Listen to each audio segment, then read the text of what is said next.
नमस्कार दोस्तों, स्वागत है आप सभी को अपने YouTube चैनल GKGS फील्ड पर। दोस्तों, आज इस वीडियो में हम लोग NCERT क्लास 6 का जो इतिहास है उसमें फर्स्ट टॉपिक है क्या, कब, कहाँ और कैसे। इसी फर्स्ट टॉपिक का जो MCQ जो है आज उसका क्वेश्चन करेंगे और साथ में इसका सॉल्यूशन भी देखेंगे, जो कि ये जो है हर कॉम्पिटिटिव एग्ज़ाम के लिए अति महत्वपूर्ण हो जाता है। चाहे आप PCS एग्ज़ाम दे रहे हो, चाहे SSC CGL दे रहे हो या CHSL दे रहे हो, GD दे रहे हो या कोई भी कॉम्पिटिटिव एग्ज़ाम दे रहे हो, CTET दे रहे हो, TET दे रहे हो, कुछ भी दे रहे हो, अगर इस क्वेश्चन से आपको अगर टकराता है तो आप इससे आराम से सॉल्व कर पाइएगा। तो बने रहिए इस वीडियो के साथ, और अगर वीडियो अच्छा लगे तो एक लाइक और अपने दोस्तों के बीच में शेयर ज़रूर कीजिएगा, और हो सके तो चैनल का सब्सक्राइब ज़रूर कीजिएगा ताकि आपको इसी तरह के वीडियो की नोटिफिकेशन सबसे पहले आप तक पहुंचे। तो चलिए फर्स्ट क्वेश्चन हम लोग करते हैं कि फर्स्ट क्वेश्चन है कि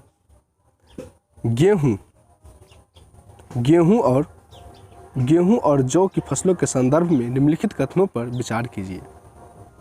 यानी गेहूं और जौ, ये जो गेहूं और जौ हैं, इन फसलों पर क्या हो रहा है कि विचार कीजिए कि मनुष्य द्वारा सर्वप्रथम इन्हीं फसलों को उपजाने की शुरुआत की गई या फिर इन फसलों के उपजाने का क्षेत्र हिमालय और विंध्य के पहाड़ियाँ थी। इनमें से कौन सा सही है?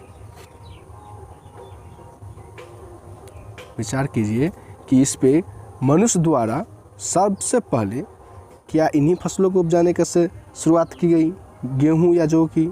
दूसरी बात, ये जो फसल है ये हिमालय क्षेत्र में उपजाया गया या कहाँ पे? तो दोस्तों इसका राइट आंसर जो होगा आपको केवल ए होगा। यानी इसका जो ए आंसर, सबसे पहले मनुष्य ने गेहूं उपजाने का शुरुआत लगभग 8000 वर्ष पूर्व किया। राइट। इन फसलों को उपजाने का कार्य सुलेमान और किरथर पहाड़ी क्षेत्रों में हुआ, न कि विंध्य क्षेत्रों में। इसलिए इसका 2 ऑप्शन तो गलत है ही। और गेहूं और जौ उपजाने के प्राचीनतम साक्ष्य, देखिए दोस्तों ये आपको पूछ सकता है, इसलिए आप नोट्स भी बनाते रहिए साथ में, कि गेहूं और जौ उपजाने के प्राचीनतम साक्ष्य कहाँ पे मिला? तो मेहरगढ़ से प्राप्त हुआ। यानी मेहरगढ़ कहाँ पे है? तो बलूचिस्तान में है। दूसरी बात, चावल उपजाने के प्राचीनतम साक्ष्य संत कबीर नगर के लहुरा देव से पाए गए। राइट।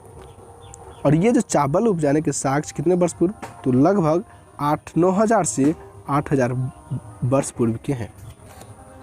राइट। देखिए इसमें एक पॉइंट और भी है कि कृषि का विकास कहाँ पे?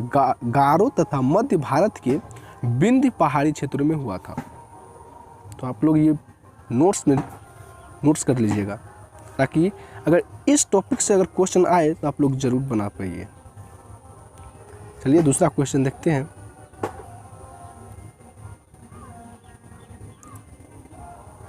दूसरा क्वेश्चन है कि पांडुलिपियों के संदर्भ में निम्नलिखित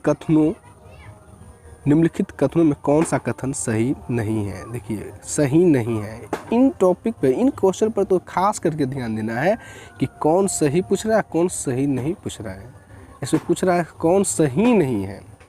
देखिए, अतीत में हाथ से लिखी गई पुस्तकें पांडुलिपि कहलाती थी। राइट। अंग्रेजी में पांडुलिपि के लिए मैन्यूस्क्रिप्ट शब्द का प्रयोग होता है, जो लैटिन भाषा के शब्द मेनू, जिसका अर्थ हाथ से निकलना है। ये भी सही है।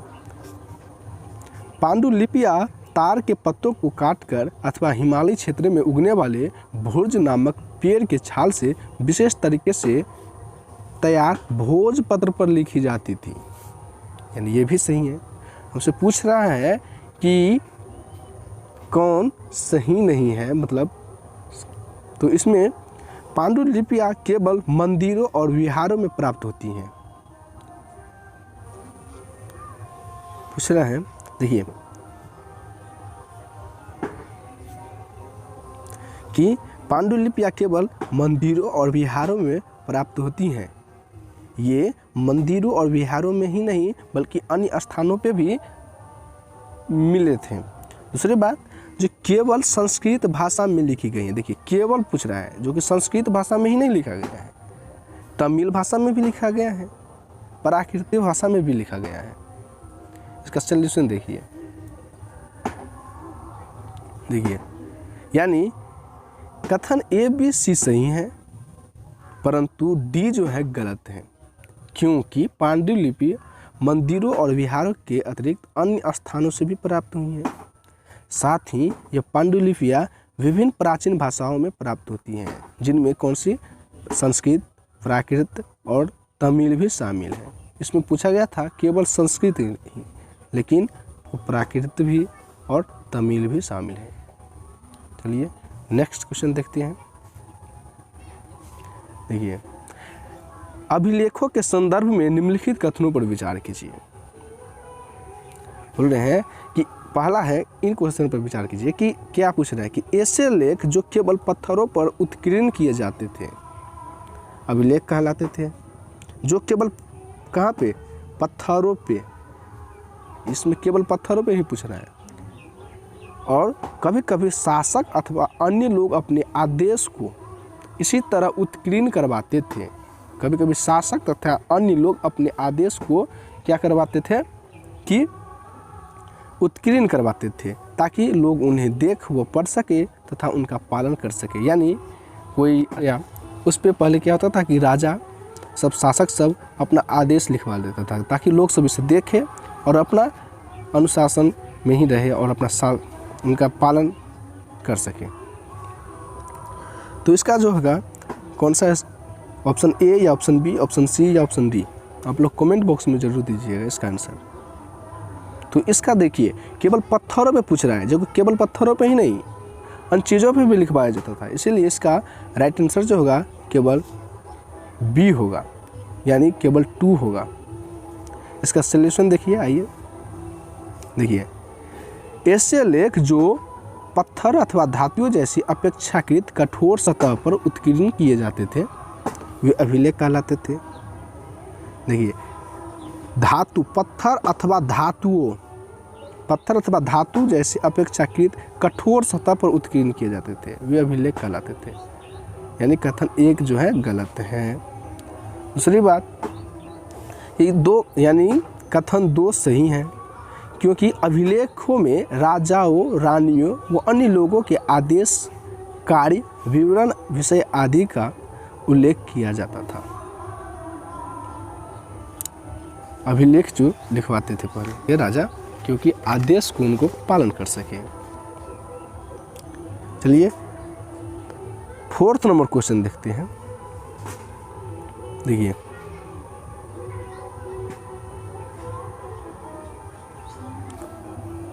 अशोक का कंधार से प्राप्त अभिलेख निम्नलिखित में से किन लिपियों में लिखा गया है। देखिए, अशोक का कंधार से प्राप्त अभिलेख निम्नलिखित में से किन लिपियों में लिखा गया है। ऑप्शन ए यूनानी और अरामाइक, दूसरा अरामाइक और ब्राह्मी, सी देवनागरी और तमिल, चौथा जो डी यूनानी और ब्राह्मी। आप बताइए इसका सही जवाब क्या होगा। देखिए, इसका सही जवाब जो होगा यूनानी और अरामाइक,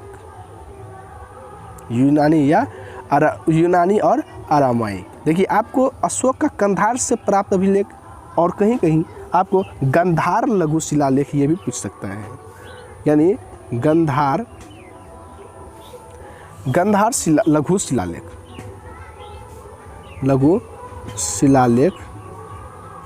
ये भी पूछ सकता है कि किन 2 भाषियों में लिखा गया है, किन 2 भाषियों में लिखा गया है। तो आप बता सकते हैं कि ये गंधार लघु शिलालेख जो है वो अरामाइक और दूसरा जो है ग्रीक भाषा में लिखा गया है। तो आप कंफ्यूज नहीं होना कि अशोक का कंधार से प्राप्त अभिलेख निम्नलिखित में से किन लिपियों में लिखा गया, तो यूनानी और अरामाइक, और अगर गंधार लघु शिलालेख से पूछे तो अरामाइक और ग्रीक इसका आंसर होगा। चलिए 4th नंबर क्वेश्चन देखते हैं। देखिए, अशोक का कंधार अभिलेख इस क्षेत्र में उपयुक्त होने वाली यूनानी तथा अरामाइक नामक 2 विभिन्न लिपियों तथा भाषाओं में लिखा गया है। आइए 4th नंबर क्वेश्चन देखते हैं, 5 नंबर क्वेश्चन देखते हैं। देखिए कि कथन के पूछ रहे हैं कि ईसा मसीह के जन्म के पूर्व की सभी तिथियां ईसा पूर्व के रूप में जानी जाती हैं। देखिए, कारण है वर्ष की गणना ईसाई धर्म प्रवर्तक ईसा मसीह के जन्म की तिथि से की जाती है।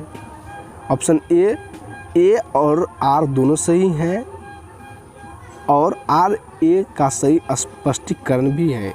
यानी इसका पूछ रहा है कि ए कथन भी सही है, कारण भी सही है और इन दोनों का जो है स्पष्टीकरण भी है। बी में पूछ रहा है कि ए और आर दोनों सही है परंतु स्पष्टीकरण नहीं है। सी में है कि ए सही है परंतु आर गलत है और डी पूछ रहा है कि ए गलत है परंतु आर सही है। दोस्तों आपको बता दें कि इसका जो है दोनों सही है और इसका स्पष्टीकरण भी है, क्योंकि देखिए इसका सॉल्यूशन विकल्प ए सही उत्तर है। ईसा मसीह के जन्म की तिथि वर्ष की गणना की जाती है।